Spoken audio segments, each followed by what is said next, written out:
warahmatullahi wabarakatuh. Apa kabar para siswa kami semuanya? Mudah-mudahan Anda dalam keadaan sehat walafiat dan tetap stay di rumah. Sebagaimana himbauan dari pemerintah agar para siswa itu belajar sendiri di rumah selama 14 hari. Tujuannya agar penyebaran virus corona itu bisa terputus.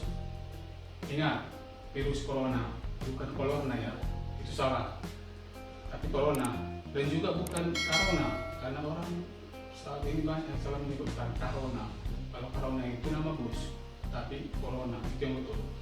Satu hal yang perlu kami sampaikan kepada para siswa, sebagaimana himbauan dari pemerintah untuk tetap di rumah, menghindari sementara keramaian, mengurangi kontak fisik dengan orang lain. Ini sebenarnya tujuannya adalah untuk keselamatan kita sendiri. Namun, jika masih ada siswa yang masih keluar rumah, ke tempat keramaian, jalan-jalan sama pacarnya ke mall, berarti Anda itu cinta sama corona. Ingat, kalau sudah jatuh cinta, berarti perasaannya berbunga-bunga. Kalau cinta yang sebenarnya, bagaimana dengan corona? Apakah masih berbunga-bunga? Wow! Berkaitan dengan informasi virus corona, sebaiknya pemberitaan yang ada di medsos harus dipilah-pilah. Mana yang cocok, mana yang sesuai sebagai informasi, itulah yang diposting dan dibagikan kepada teman kita. Jadi jangan asik memposting yang belum jelas kebenarannya. Karena dengan mewabahnya virus corona saat ini, banyak masyarakat Indonesia hidupnya mendadak. Mendadak jadi dokter, mendadak ahli virus, mendadak ahli kesehatan yang bisa mengobati penyakit corona dengan ramuan yang ditemukannya. Dan yang terakhir, mendadak lupa bernapas karena asik mengurusi yang bukan urusannya. Oke, baik, kita ada sekedar intermezzo saja. Kita akan mulai pembelajaran kita, yang mana nanti siswa itu boleh belajar di rumah, melakukan tugas-tugasnya di rumah. Nanti setelah masuk saya akan tagih hasil kerja kita. Baik, adapun materi kita pada hari ini adalah lanjutan dari materi yang sebelumnya, yaitu konflik dan kekerasan.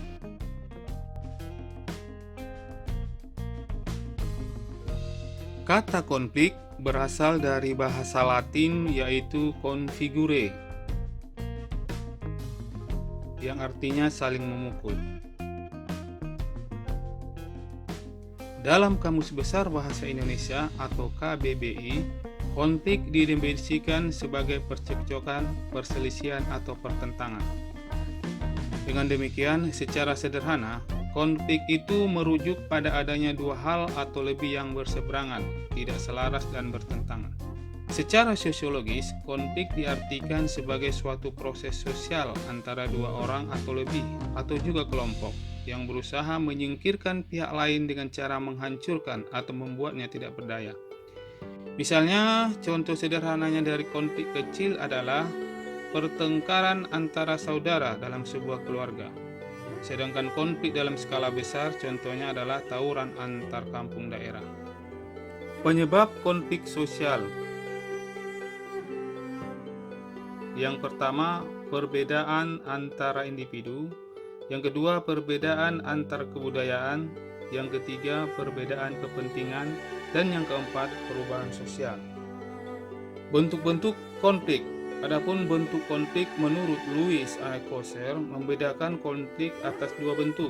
Yang pertama, konflik realistis, merupakan konflik yang muncul dari kekecewaan individu atau kelompok. Yang kedua, konflik non-realistis, merupakan konflik yang bukan berasal dari tujuan persaingan yang bertentangan.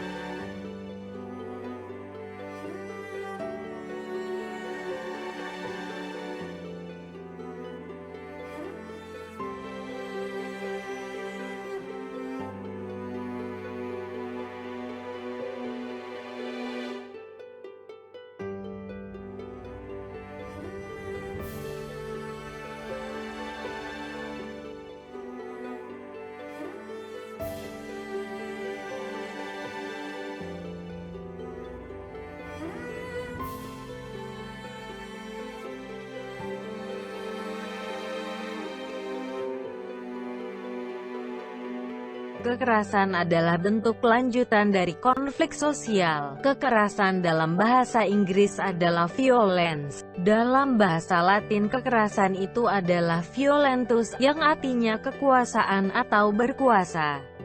Dalam Kamus Besar Bahasa Indonesia (KBB), kekerasan didefinisikan sebagai perbuatan seseorang atau kelompok yang menyebabkan cedera atau matinya orang lain.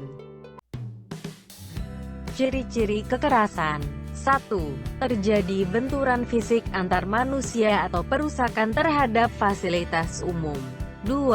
Terjadi luapan emosi, frustasi dan kemarahan kepada para pelaku kekerasan. 3. Terjadinya tindakan kekerasan baik yang terencana maupun spontan. 4. Akibat kekerasan menimbulkan kekerasan fisik dan penderitaan orang lain.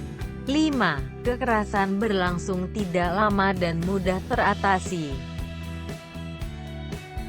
Sebab-sebab terjadinya kekerasan: 1. Terjadinya pelanggaran HAM, perlakuan tidak adil, dan tindak kriminal. 2. Pemaksaan kehendak yang disertai tindak kekerasan oleh seseorang atau sekelompok orang. 3. Terjadinya salah paham, ketersinggungan, dendam antar individu, kelompok. 4. Terjadinya penentangan atau pembangkangan terhadap pejabat atau penguasa. 5. Aksi massa yang sangat besar dan tidak terkendali karena disusupi oleh provokator dan bernuansa politis.